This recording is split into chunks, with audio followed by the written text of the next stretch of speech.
When the number 46, number 42, whatever it is, says member states shall progressively improve their military capabilities, does that shall have legal status? Does that mean you have to, or does it mean you may?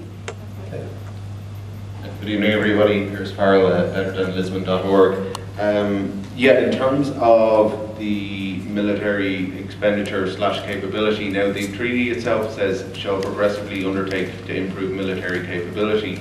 When I put this to Gareth Fitzgerald at the Gale meeting last year, he talked about, well, if we close barracks, we somehow improve our military capability. Don't ask me how, maybe it just means instead of hanging around Athlone, they can hang around Chad.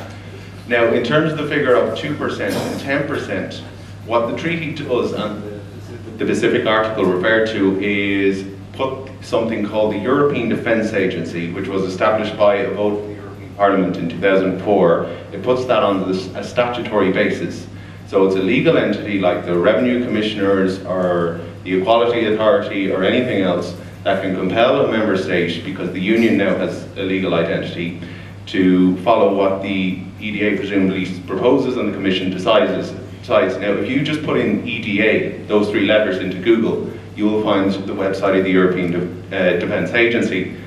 Its long-term vision document is actually pretty stark reading, because it encompasses a lot of our southern neighbours and our poor neighbours and the third world and the like, and the challenges they face.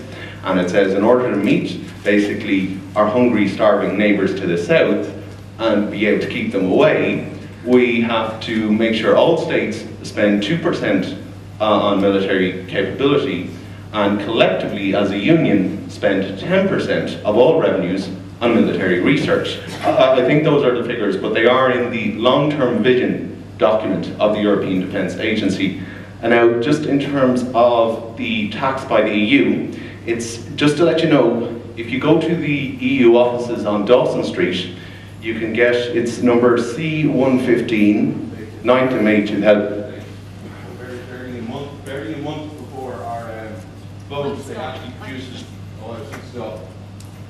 Okay, yeah, so barely a month before we voted last year, they did produce the consolidated treaties of the Treaty on European Union, and the second one is Treaty on the Functioning of the European Union. But basically, on about page 180 of this document is Title 2 of Part 6, Chapter 1, entitled, quote, the Union's Own Resources.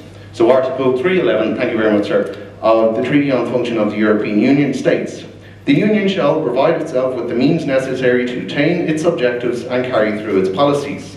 Without prejudice to other revenue, the budget shall be financed wholly from own resources.